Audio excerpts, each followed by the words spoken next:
My name's Penny Wittbrodt, and in 2015, I had a near-death experience when I had an allergic reaction and I quit breathing. So I had gone to the hospital, wasn't sure what I was having a reaction to, and I had an EpiPen because I had an established allergy to shellfish. So I had used that. I got to the hospital. The nurse that was there, I knew because I had worked at that hospital, and I was a little worried about the kind of care I would get, not necessarily from the hospital, but that particular nurse. And so when I walked in, she said, what do you need to be seen for? And I'm wheezing and looking up and I can't breathe. And so I barely can speak. And I'm like, I'm having an allergic reaction. And I set the empty EpiPen on the counter so she could see that I had taken that. And she's like, well, if you took that, why did you come here? And I thought, oh, great. I'm going to die. She doesn't even understand the basics of anaphylaxis. And to be fair, we don't see a ton of it in the ER, but we do see it. So she takes me back and she says, we don't have a bed, so I'm going to put you in a wheelchair. They had a clean room, but not a bed. I'm like, I don't need a bed. She's like, no, you have to wait till we get a bed. So she puts me in a wheelchair and rolls me down this hallway that leads to the bathroom and the doctor's sleeping quarters. So nobody's down there. And I'm just sitting in this hall by myself where no one can see me. And it's just getting worse and worse. And I was having to look up to be able to breathe. And I thought, I'm going to die. And so luckily EpiPens come in 2 packs. So I went ahead in the ER, gave myself my second dose, and that held me for, I don't know, maybe another 15 minutes. And then I started having stridor, which is this really squeaky breathing sound you have as your airway closes. And a doctor heard it and she stuck her head down the hall and she's like, oh my gosh. So she runs down the hall, gets the wheelchair, wheels me into the room that has a bed, and they get me up there. And now because I'm in anaphylaxis, my veins have all kind of flattened out. They can't get an IV in me. It's a very, very bad position to be in. She's like, we're going across the hall. And I thought, oh no, they're going to end up coding me because that's trauma, and I worked there, so I know what the trauma room's for. And I had nurses on either side trying to put IVs in, and they were all just really sketchy. I'm like, this thing's not going to hold up. And they're giving me shots of Benadryl and shots of steroids and more epinephrine and more epinephrine. And by the time my husband got there, he walked in and I'm sitting straight up in the bed looking up and just, tears because I couldn't breathe. And he gets the doctor. He's like, you got to do something. She's going to quit breathing. And the doctor's like, oh, no, we've got plenty of time. And I remember hearing that. And then everything kind of started feeling very like I was in a tunnel or something, not like a tunnel of light, but if you've ever passed out, that kind of distant feeling where voices sound far away. And I thought that this is it. And so I quit breathing, fell over, and they called the code. And I was out of my body at that point, looking down, and I didn't recognize me. And I thought, oh man, she's in rough shape. She's the one that's coding. I hope she does okay. And I saw everybody run in, and kind of as they were running in, my husband was being pushed out of the room, and that's it. I didn't wake up. So they induced a coma and put me on the ventilator, put me on a life flight to Lexington, drilled an IV into my shin, which I didn't know could be done. Funny, as a nurse, you'd think I'd know that. But yeah, they've got like a little Dremel and they just screw that thing right into your shin bone and they can give you drugs that way. So that was good. So they take me off to Lexington and I spend, I want to say 5 days in an induced coma before I can come off the ventilator. But in that time, the first thing that happened was I kind of came back to, and I was in my sister's car, and she lived in Wisconsin at the time, and she was driving to get to Kentucky, and it was pouring rain late at night. And I'm like, what is she doing out this late? The weather's terrible. I wonder if something's happened to the kids. And so she pulls over at this gas station underneath this canopy, and she puts her hand in her purse and pulls out her phone. And so I lean over and her clothes are wrinkled and mismatched. And I'm like, did she get dressed in the dark? What is going on here? So she pulls out her phone and she types in, hang on, kiddo, I'm coming, which was kind of interesting because I saw that after I came out of the coma and, had a confirmation of it. Then, I saw that, and then I was back in this dark place. So I'm in this place and it's dark. Like, a lot of people haven't really experienced complete darkness, but it was completely dark. And I couldn't determine how big it was, how small it was, because it was so dark. But I had an image of me there somehow. I couldn't figure out what was holding me. And I try to move and I can't move. And it feels like something's holding me down. And it feels like I'm really having to struggle to breathe. And I'm super claustrophobic. So that totally freaked me out. And I had this panic attack. And then I called it the deep sleep. The deep sleep would just come and take over. And then I would be asleep and I'd wake up. And this goes on for, I always tell people, if I had to give it a time, what it felt like compared to time here, because time there is so different, it was about 10 years. And I keep going in and out. And what am I doing here? What is this place? Have I died? Did I ever exist? And it went on for so long that I started to question if I'd ever really existed.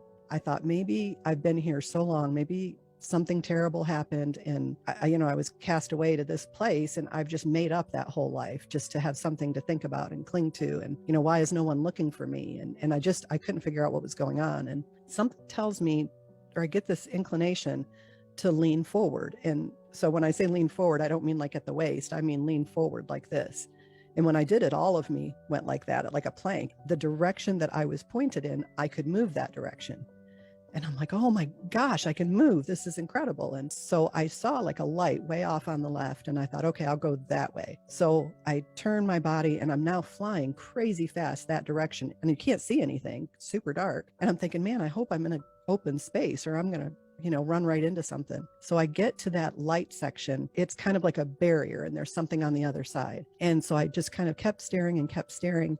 And eventually it got clear and I could see me laying in a hospital bed on the other side. And my daughter was there and she was standing to my right, but kind of behind me in front of the ventilator. I remember looking at her shirt, and for some reason I knew it was summer. I had that in my head. And I thought, why is she wearing a flannel shirt in the summer? She's so funny that way. And I looked at from where I was, which I would say felt like, maybe 30 feet away, I could see the fabric on that shirt and I knew what it would feel like. And I'm like, whoa, that's weird. And I knew what she was thinking, which was weird because I never know what she's thinking.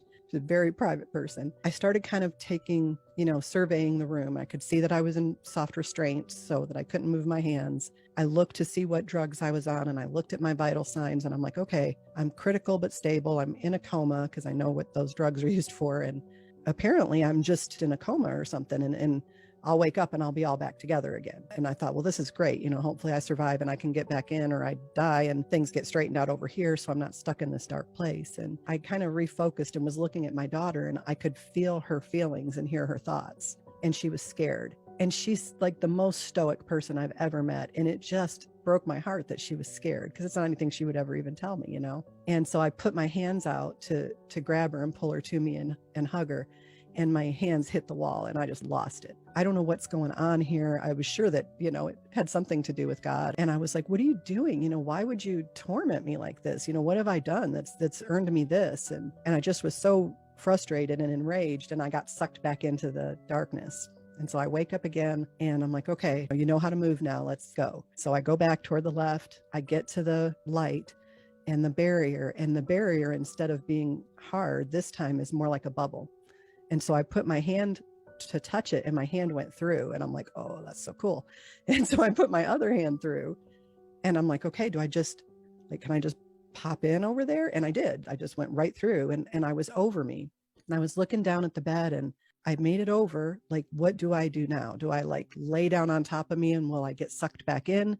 And then I'll wake up and everything will be okay. Or I wasn't sure what to, you don't get instructions or anything. It's crazy. And so I was staring at me in the bed and I was trying to get her to open her eyes. And I'm like, come on, open your eyes. And I'm just trying to will it and it's not happening. And so I'm getting mad. And I thought, okay, now calm down. You don't want to get mad and get sucked back. And it's too big. Let's just get her to move her finger. That would be something. I'm looking at my finger in the bed and I'm like, come on, move your finger, damn it. She won't move her finger, and it's the most frustrating thing I've ever done. And so I got sucked back, but just onto the other side of the wall. I didn't get sucked all the way back. And I started thinking, I'm like, okay, this can't be accidental. I must be here for a reason. There's got to be something I'm supposed to figure out or learn. How did I get in this place? And just kind of like from my spirit, it comes out. You made this place. I wasn't even shocked by it. I heard it and I'm like, that's true. I did. So when I was on this side, after my divorce, I had just kind of closed myself off because I'd been so hurt by that, and more so hurt about the abandonment of the kids. That just broke my heart. And I thought, I'm never going to get into another relationship. And people,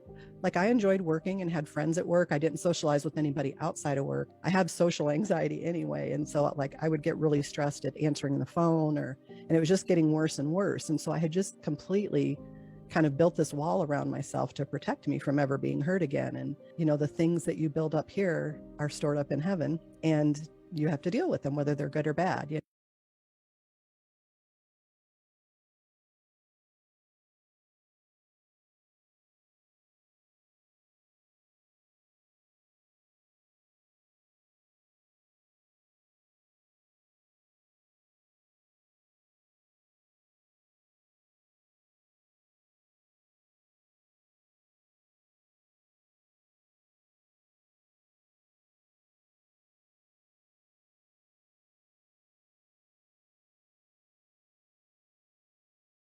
And so that's what this was. This was this physical manifestation of this isolation, the jail that I had built, imprisoned myself in, thinking I was somehow safe. Maybe I was safe, but I wasn't living. And so when I realized that, there was this crack, and then where the crack happened, light started coming through, and I was over the moon. I was like, oh my gosh, I'm going to get out. I'm going to get out of this. This is great. And so this whole thing is cracking open almost like an egg. And this big, big, bright spirit starts coming toward me. And I'm like, oh my gosh, there's other people or things or whatever here. I'm not alone. And so this spirit, who's female, comes to me, and she's just huge. She's huge. She's grand, not just big in size. She puts her arms out, and I'm immediately drawn into her arms without her touching me. And she's holding me to her chest, and the darkness is breaking apart in shards, and she's got this like whirlwind of energy that's going around us. And as the shards would come and hit her energy, they would be flung off, and then they would be gone. They couldn't fly around anymore. They disappeared. And so she was like, just with her energy, casting away the darkness, and it just was getting brighter and brighter. And I'm crying, like ugly crying. I mean, I was just overwhelmed that there was somebody there, and I didn't initially know who she was. And so I'm freaking out. And she says, calm yourself, dear one, just in her mind. And I hear it in my mind. And so then I was calm, and I thought, okay, who is she? She's so familiar. And so I look up, and she's got these brilliant green eyes, and I look up further, and then on the top of her head, it looks like flames, and it's this orange red hair. And I knew who she was. I'm like, oh my gosh, it's my grandma. It was amazing to see her on that side, because she died when I was 9 or 10. And so I looked at her, and I'm like, you're alive. And she's like, well, of course I'm alive. And she's like, there's no death. You know this, you learned this. And I'm like, no, I don't think so. And she's like, yes, you learned this when you were really little. Remember, she says, energy can't be created or destroyed. It just changes forms. That's God's law borrowed by man. And I was like, of course, that makes perfect sense. I'd always been a believer, and I had believed in God and was hoping there was heaven. We're all hoping for that, but I didn't feel like I had any real assurance of it. And there she was, giving me this assurance based on science, that you do go on it. We can't extinguish your light. It has to become something else. And she was just so comforting to me, and she was holding me, and just very, very sweet. And I kind of got lost in that. And when I came back to myself, I realized I was alone, and I was just floating in the light.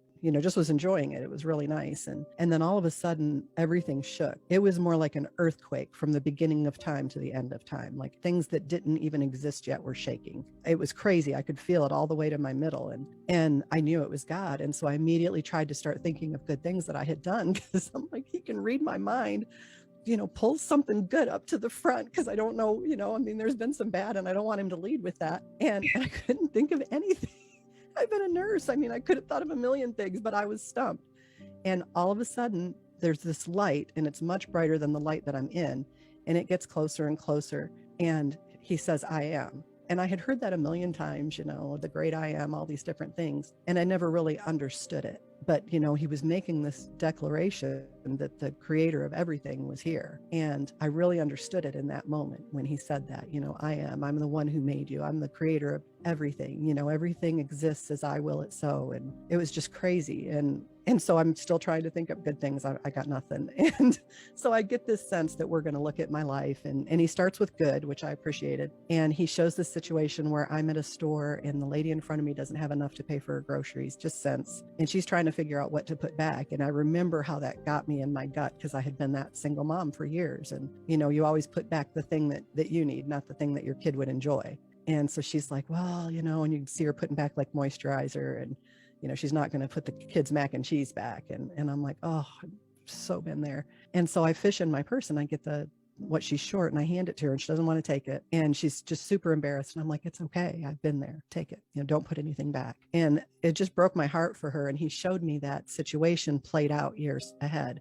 And she's working as a volunteer in this food pantry. And this woman comes in and doesn't have enough food, and she's humiliated and embarrassed. And she's like, it's okay. I've been there, and she packs up this lady's groceries. And I thought, wow, I never thought it that far forward. I thought it was a nice thing to do that day, but I didn't think it would impact her or anyone else. I'd done some really much bigger things. And I was thinking, I was kind of a little put out by that. I'm like, wow, I did this huge nothing. You want to talk about that incredible thing I did, not just this, but it was that thing that explained to me that what your purpose is in the moment that you're in. It's not some huge, big, grand thing. Everybody's trying to figure out, where are you right now? Who can you help? And that was the importance, that I didn't ignore that. And so then he shows me the bad. And it was this woman that I worked with who was terrible. If you were a patient, you didn't want that nurse. If you were working a hall, you didn't want to work it with her. And she just was it just didn't feel like she was very attentive to her patients. I was always answering her call lights and her IV alarms. And I never said anything negative to her, never talked about her, because I hate gossip. But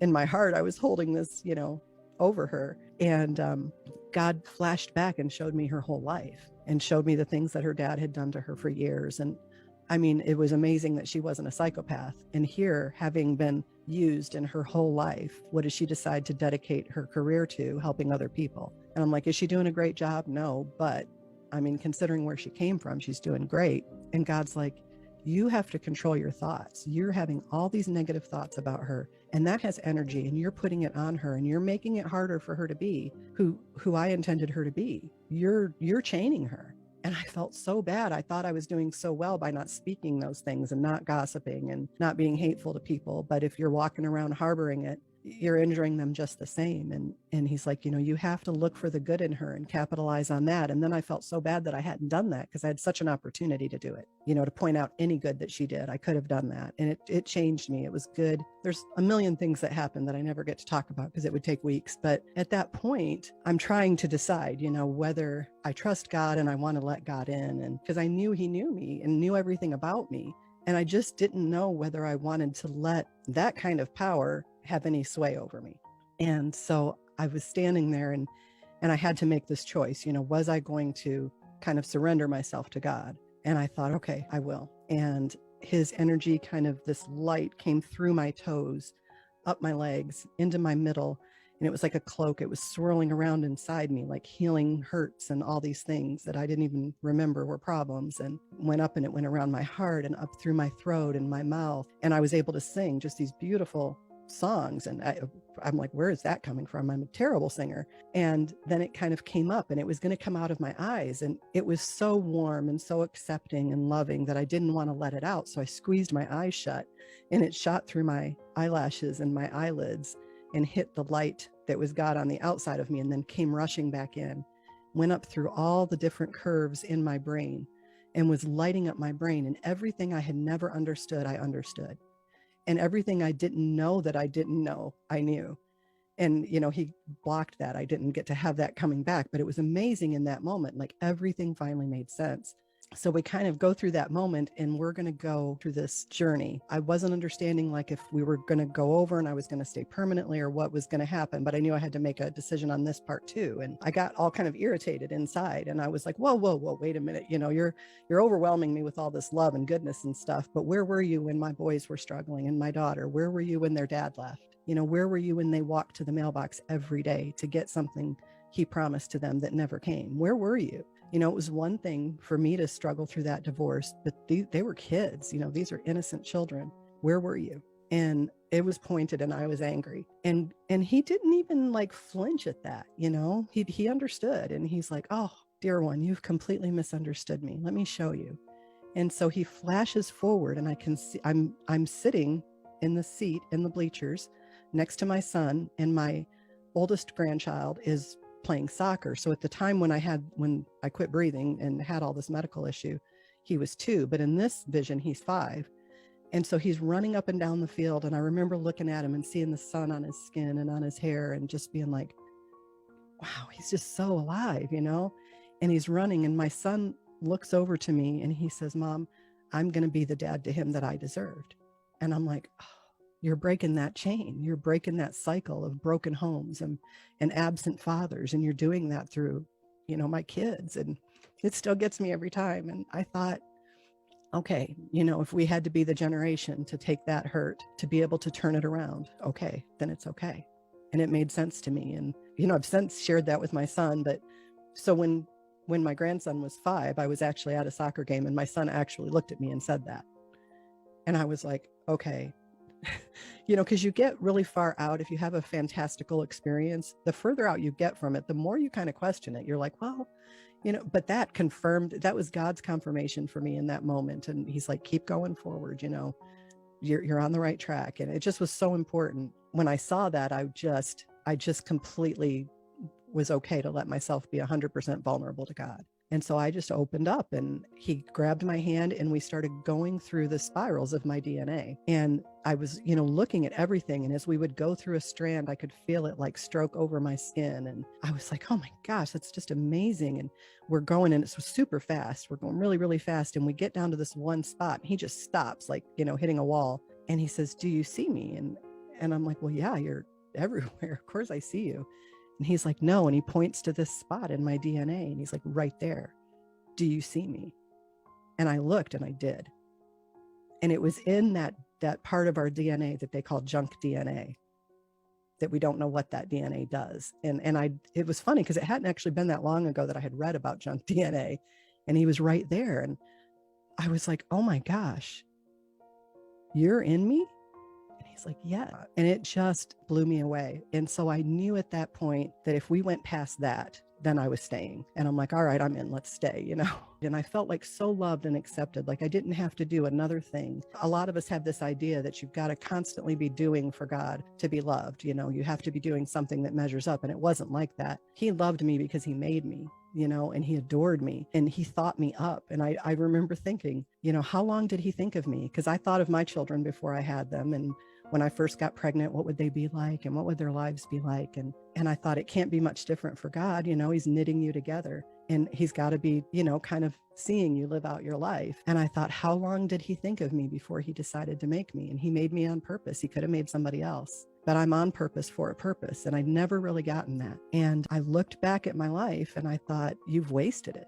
Yes, you're a nurse and you're raising good kids and all this stuff, but you've not fulfilled your purpose. And if you check out now, it's like cheating. You just quit. You're just a quitter. And I didn't want to be a quitter, and I felt like I had not embraced everything that I am by being a creation of God, by building that wall around me. And I thought, okay, well, could I go back? And I didn't know. And I thought, could I go back and tear down the wall? And I thought I could do that. That would be a start. And so I made that decision to go back, and he immediately started pulling away. I could feel that distance, and I started to cry. And so I wake up, I'm in the hospital room. There's a nurse sitting beside the bed, and she's like, oh, you're back. And I look at her and I said, I was with God. And she's like, oh, that's nice, dear. I'm like, no, I mean, like just a minute ago, I was with God. And she's like, oh, that's good. Let me go get your family. So she goes and gets the family. And I'm like, I was with God. I mean, just a minute ago, I was with God. And they're like, that's good. And they're looking at the nurse, and she's like, well, maybe everybody should leave. She's just been off the vent for a little while. We don't want to wear her out. And so she sends everybody away, and she leaves the room and turns the lights off and pulls this curtain in front of this glass like wall that's in that room so they can see you. And God reappears like in the room, and it scared me, and I screamed because I didn't expect him just to pop in. And he laughed. I'm like, oh, you scared me. And so he laughs. He's like, why did I scare you? And I'm like, well, I thought you were gone. He says, I'm never gone. I'm like, well, I know you're never gone, but you don't just pop into rooms like that. That's startling, and he thought it was funny. And so he had given me this message, and he's like, I want you to share this message with the world. And one of my friends who always called and checked on me called me, and he was always asking me to do this speaking engagement for the International Association of Near-Death Studies, has a support group up in Cincy. And I always said no, or thought of a reason not to do it because I have terrible social anxiety. And he called, and I said yes before I could stop myself. And he was shocked. He was like, what? I'm like, just hang up now. I'm going to make something up. Just go. And I've said yes ever since. I've not had another episode of respiratory failure. Things slowly started to settle down. We got some answers as to what was going on with me, but it's been quite a journey.